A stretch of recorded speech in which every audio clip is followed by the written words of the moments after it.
and I am so thankful that I get the opportunity to be with you this morning.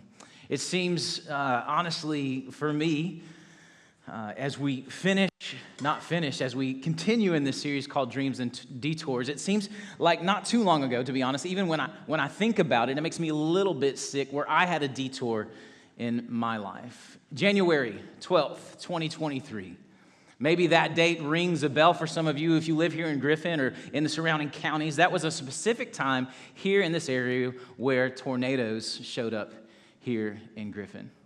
It was January 12th, it was about 4 o'clock, and at this point I had just gotten home with my boys, and it wasn't long before, here comes the alerts, right? Tornado warnings, everything that you could possibly have go off on your phone is going off. The text messages are going off.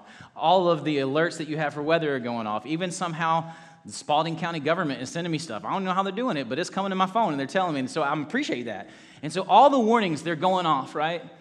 And so there's something that's happening in this moment. One of those things is I tell my kids, go get your pillows and go to the laundry room. Now, here's why you prepare for these kind of moments, right? They always tell you, you see the billboards, you see the signs, prepare because you never know when something's going to happen. So when I was like, hey, get your pillows and go to the laundry room, I'm like, Dad, what? Why? Well, I'm not taking a nap in the laundry room, Dad. What are we doing? Why are you sending? We didn't do anything wrong, Dad. I'm like, oh, okay, well, you don't know what's going on. Let's go to the laundry room because there is a tornado warning, right? It's important to, maybe practice those things a little bit. But the big thing in that moment, as I'm there with my kids, is that my wife is on the way home from work. And so I call my wife and I say, hey, where are you? There are tornado warnings. And she said, hey, I'm on the way home. I'll be there soon. And as soon as she says soon, she says, I think I'm in a tornado right now. I need to go. And she hangs up the phone. And for a moment, right? Just a moment, everything inside of me drops to the floor. My heart, my mind, my emotions. And with all that's in me, I grab my boys and say, let's pray right now. Now, in that moment, let me specify, a tornado changed my life. My wife was okay. Praise the Lord, right? She was fine. She's sitting over here. She's totally okay. All right, I thought about leaving y'all hanging until the end of service, and y'all would be like, what? Where is she? Is she okay? But I just felt like that was wrong. But in that moment, the car was pushed off the side of the road. She watched a semi get flipped over on its side. She watched street lights get pulled off the road right there at 155 McDonough Road. But see, that day changed something a little bit for me. The day began with an unexpected detour in my life. And now before we move forward, let's remember my wife is okay. But a physical tornado brought a hypothetical tornado in my life. Maybe you can relate to this. A phone call, an event, a moment that places life on a detour and brings an absolute wreck of a tornado in your life. For some of you, it was January 12th.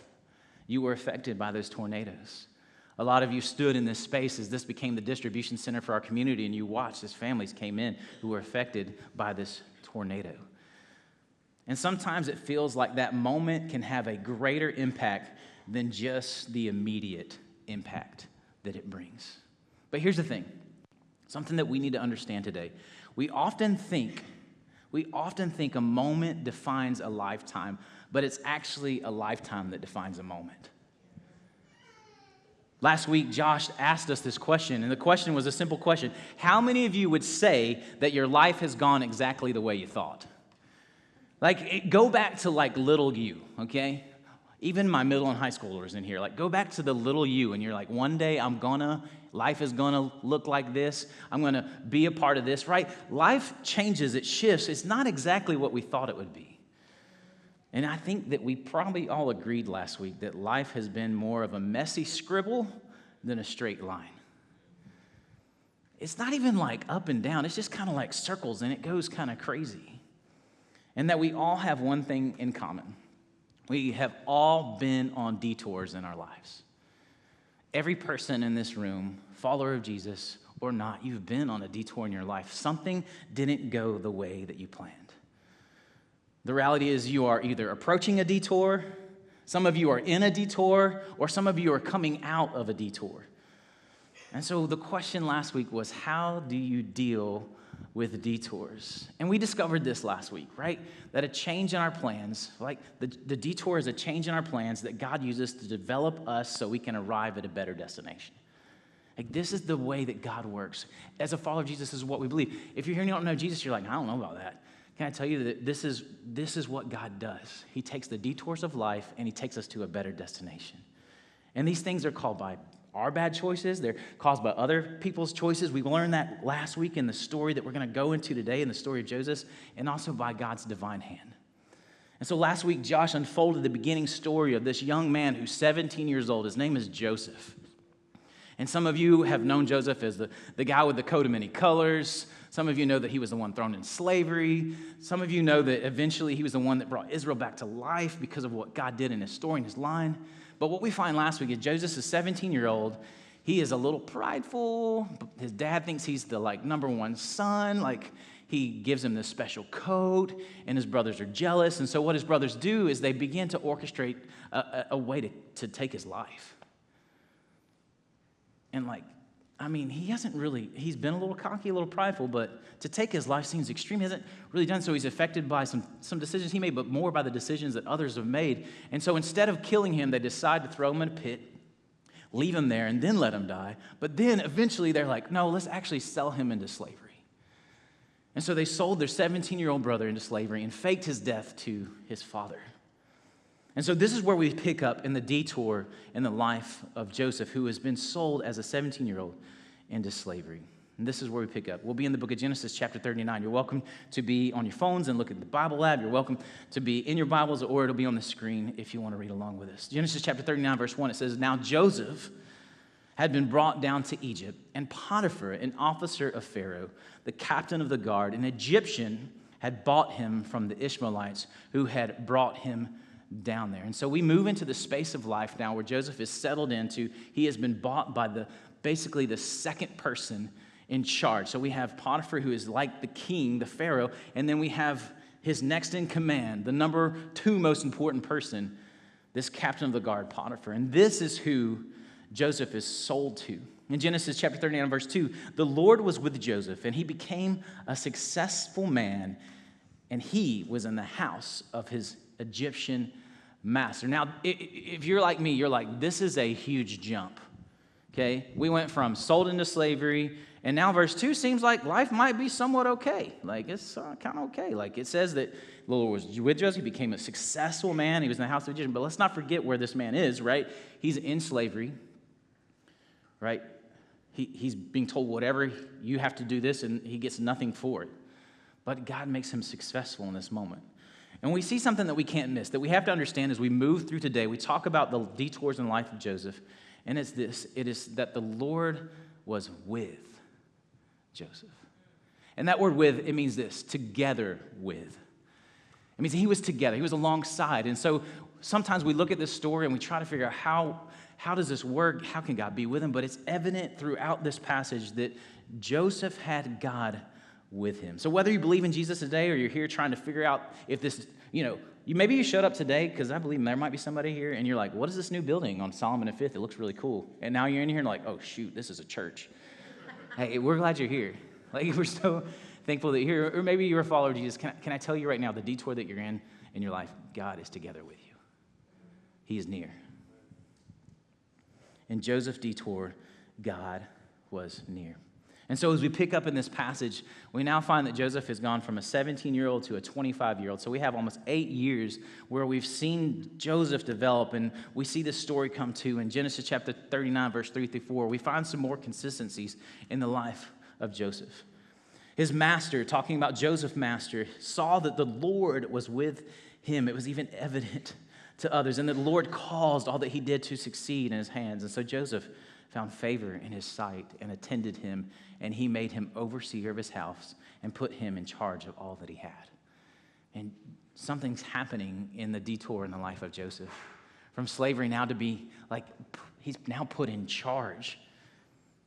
Well, let's remember he's still on this detour. He's away from his family. His brothers have put him in this place. His father thinks he's dead, and there he is, a slave in Egypt.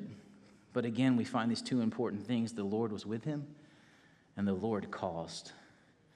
Are you starting to recognize a pattern in the life of Joseph? And Joseph detoured from that 17-year-old now to a 25-year-old. God was his consistency. God was his dependency, and God was his foundation. He was building the foundation for his life that would prepare him for the moment that was about to come in his life. So my question for you today, when we think about this, and it seems like he's doing all the right things, he's coming to follow. As we think about his life, let me ask you this question. How are you preparing for life-altering moments? How are you preparing for life-altering moments?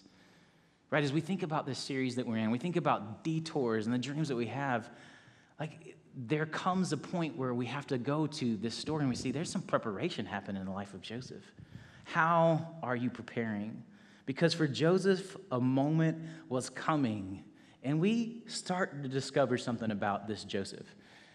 In Genesis chapter 39 and verse 6, now Joseph was handsome in form and appearance. So if there was a GQ magazine back in this day, Joseph is on the front of this thing. Like, I love how specific Scripture was. He was handsome in form and appearance. So probably, a little more jacked than I am, but he was ripped up. Like, he was handsome in form and appearance. So this is going to present a problem for Joseph. This is what we find, and this is where the moment in his life shows up. Genesis chapter 39 and verse number 7. And after a time, his master's wife cast her eyes on Joseph. This was his boss's wife. And this was not like, wow, he's so cute, guys, look at him. This was like, it was one of those where like, she was looking at him in the ways we shouldn't look at someone, And you're like, Warren, come on, how do you know that? Well, this is what the rest of verse 7 says. And after a time, his master's wife cast her eyes on Joseph and said, lie with me. Now, again, this is not like, hey, let's not tell the truth to people, even though that would be part of the problem. Or like, hey, can we just go snuggle? This was like, I want physical intimacy with you. A detour, a moment in Joseph's life has shown up. Like Joseph's story, can I ask you a question? Have you ever noticed that sometimes something happens in the detours? Because it seems like for a moment of time, like Joseph's life seems to be getting like a little bit better. Like he's succeeding in what he's doing. His master notices that God is with him. He's put him over everything at this point, and everything seems to be okay. But here comes something, a moment in his life that is presented in his detour. What is that something? Because something always seems to pull us away from trusting that God has good in store for us. Now, what I love about this something in the Bible is that the foundation of the word is so clear to what it actually is. And Jesus actually, he gives us a little picture into what's happening in the life of Joseph. And so I'm going to jump into the New Testament where Jesus is speaking in Mark chapter 14 and verse 38, and it says, watch and pray, that you may not enter into temptation. The spirit indeed is willing, but the flesh is weak. There's so much in this passage that we can unpack today, but I want to go specifically to this something that comes in the detours. Watch and pray that you may not enter into temptation. Enter into temptation. The word temptation right here, it means this: an experiment, an attempt, a trial, or a proving. I got to be honest with you, when I think about the word temptation, this is not where I went first, but as I began to unravel and discover what the word really meant in its original meaning, can we agree that when detours are difficult, that sometimes we think that maybe this temptation is worth the attempt, the trial, the experiment? Let me maybe prove that this temporary thing is better than what God has in store. That's what giving in temptation is. I'm gonna give it a trial. Like maybe this little bit of something is better than waiting on what God's trying to do in the detour. See, for Joseph, this thing was a temptation that was presented, and it was to have sex outside of marriage with a married woman who was his boss's wife. Like it just has all the check marks. Like you see that on the board, you're like, nope, that's not the one. But for a moment, for a moment, okay? Let's think about where Joseph is, because it would be an experiment that would probably provide closeness for someone who had been taken away from his father and would bring physical pleasure. It could have provided something that felt right and good temporarily. A man who is away from his family had been alone for 8 years. But we find something incredible about Joseph. In verse 8 and 9, going back to Genesis chapter 39, and we pick up in this story, but he, Joseph, he refused and said to his master's wife, "Behold," I'm going to use that word from now on, "behold," it just feels good, like something's happening. My kids are like, "Can we go to the store and get some candy?" They don't say that, but I'm going to be like, "Behold." The answer is no. It just feels good. I like it. That's not in my notes, guys. That's free for you. Try it out this week. See what happens. But Joseph, he says, "Behold, because of me, right? My master has no concern about anything in the house. He has put everything that he has in my charge. He is not greater in this house than I am, nor has he kept anything from me except you, because you are his wife. How then can I do this great wickedness and sin against God?" We begin to see here how Joseph was preparing for a moment like this. You see, he knew this. He kept back anything from me except you. Does this sound a little familiar, right? Let's go back to the very beginning of Genesis. What happens in the beginning of Genesis? God creates Adam and Eve, and he says, you can have anything you want except what? A tree. This particular fruit, you can't have it. And what is Joseph being offered? Hey, I'm going to give you everything. I'm going to give you all of it. Anything you want is yours, except my wife. The same temptation that was dealt with in the beginning of creation is the same temptation Joseph was dealing with. It's the same temptation that we deal with. And God says, hey, you can have everything in me you need. Everything. And I want to move us into a place where we begin to discover where we move to, because here's what we find as we finish up his story. He directs her to a clear foundation and a reason for his choice. In Genesis chapter 39 and verse 9, it says, how then can I do this great wickedness and sin against God? How can I do this? It's important to notice how Joseph speaks. The word wickedness, we got to understand something as we think about wickedness. He just calls it what it is. Can we agree that in the world we live in, we struggle, me, myself, in our world, we just struggle just to call it what it really is? Today, things get excused. Hostility and temper are self-expression. Pride is self-esteem. Gluttony is the good life. Covetousness is trying to get ahead. Perversion is an alternative lifestyle. Adultery is a cry for help in a bad marriage. And drunkenness is the only way I can cope. But ultimately, we are giving in to an experiment, attempting to see if just maybe that way would be better. Wanting to escape. Because many times the temporary fulfillment sounds better than the detour that seems so slow that we're on now. But Joseph knew that this shortcut was lacking in the long-term value. You see, he was depending on someone else. Someone that had proven himself over and over again. Someone that even when he was sold into slavery, he knew he was still with him. He was willing to avoid the immediate for the one who was in it for the long haul. Not only did he feel it was wrong, but he cared deeply about who it would impact.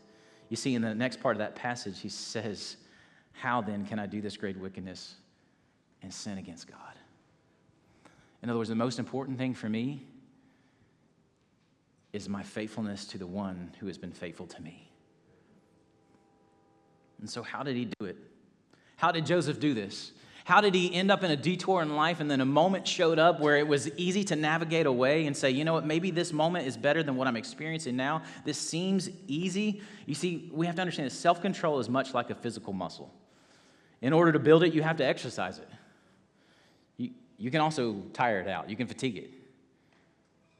You can be worn down day in and day out. Temptation comes. Look what happened to Joseph. Like we see this in Genesis chapter 39, verse 10. This is another verse later. And as she spoke to Joseph day after day. Now, I don't know how long that period was, but one day was enough. But it was day after day. He would not listen to her, to lie beside her, or to be with her. And Joseph was even hit in a place where many of us find ourselves, and it's where I found myself back in January of 2023 when those tornadoes came. In verse number 11 and 12, we see, "But one day when Joseph went into the house to do his work, and none of the men of the house were there in the house, she caught him by his garment, saying, 'Lie with me.' But he left his garment in her hand and fled and got out of the house." Now I'm going to derail for a second. Teenagers, soak that in right there. Run. Run. Leave your garment in their hands. Run. And all the parents said? Yeah. Okay. I love that even when she grabs a hold. Let's just, for a moment, have you ever felt like temptation has just grabbed a hold of you before? Like that it's just reaching out and it physically is pulling you? And she catches him by his garment, and he flees. He stands strong. You see, there's a place in this passage where many of us find ourselves, and it's honestly the place I found myself back in January of 2023 when the tornadoes came. Let's go back to that verse, and let's highlight a specific space. It says this, "And none of the men of the house were there in the house." So what's going on right here? Joseph is by himself. Now, in the history of culture and then this world and this time of period, war was very different, and the attacks on a kingdom were very different.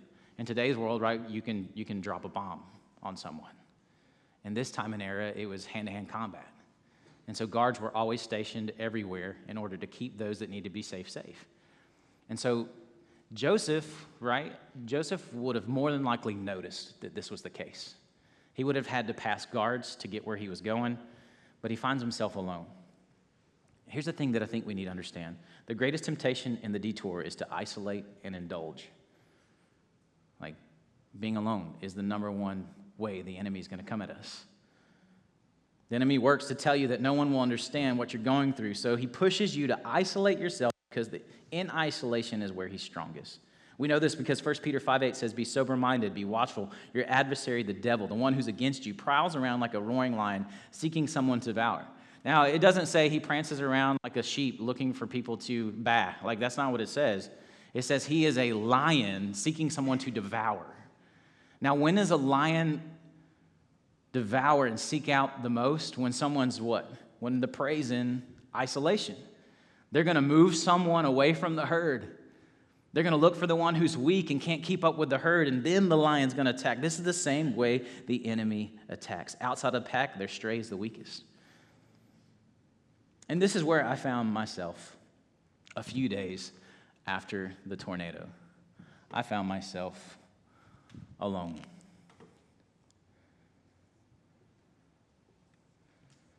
Now, you're like, Warren, I mean, aren't you like married? You got kids, you're a pastor, you have a team of people around you, you have this church. Like, what do you mean you're alone, Warren? Like, what do you mean? It wasn't long before I was overwhelmed. This facility became the distribution for tornado relief. And to this day, I praise God that he gave our church, he gave me the opportunity to have relationships in our community that would allow us to be that place.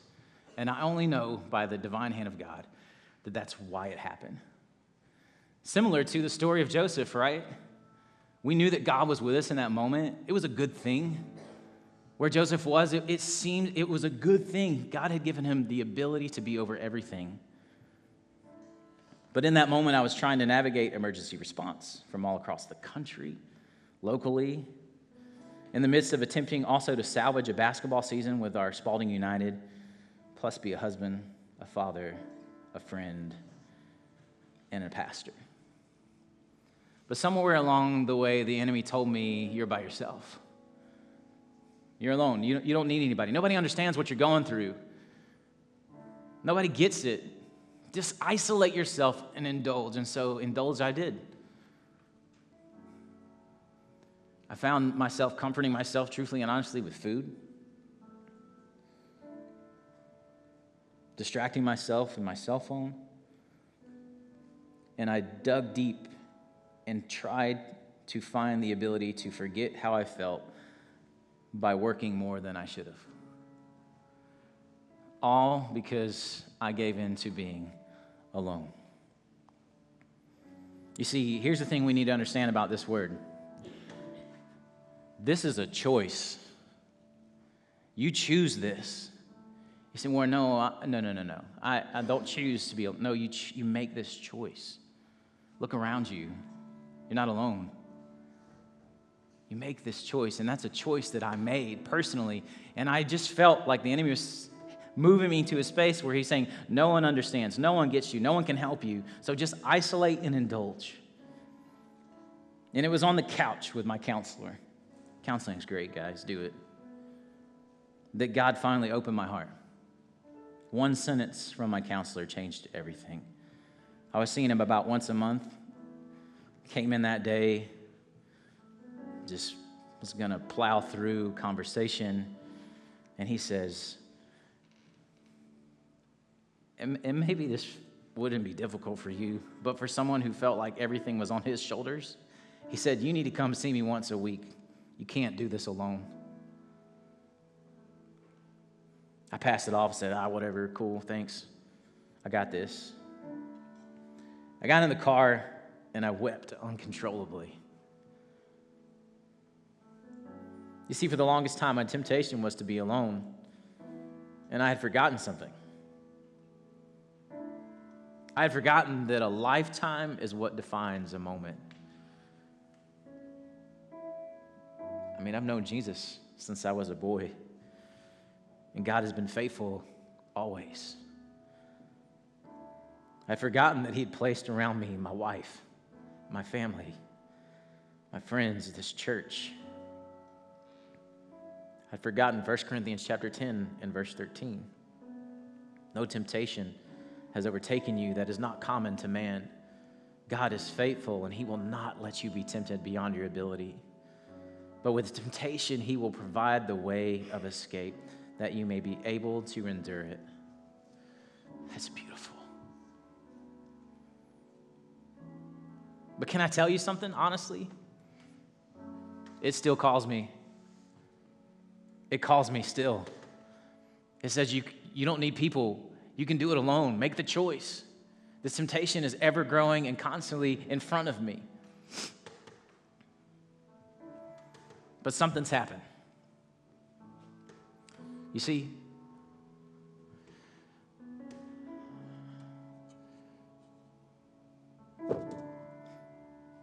my foundation's a little different. Something is in front of me now.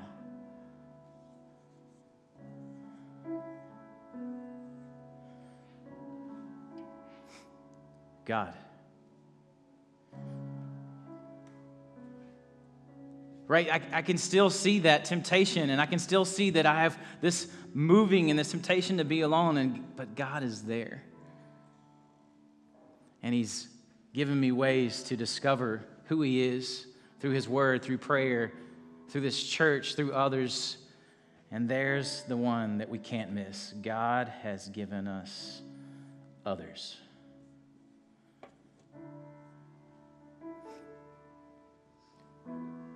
I still see it. You still see it, right? There's still a desire sometimes to think that we can do it ourselves. But there's something in this passage that we can't miss. 1 Corinthians 10:13, it says, no temptation has overtaken you that is not common to man. In other words, someone has been there. Someone in this room has been where you are right now. Someone's been in the place that you're in, the detour you're in your life, and you're like, no one understands. I'm going to do this alone. But no. What does this passage say? That someone has been there before. And so today what we want to do is we want to give you the ability to resist the temptation that comes to be alone. And we want you to take a step and see that others have been placed alongside you.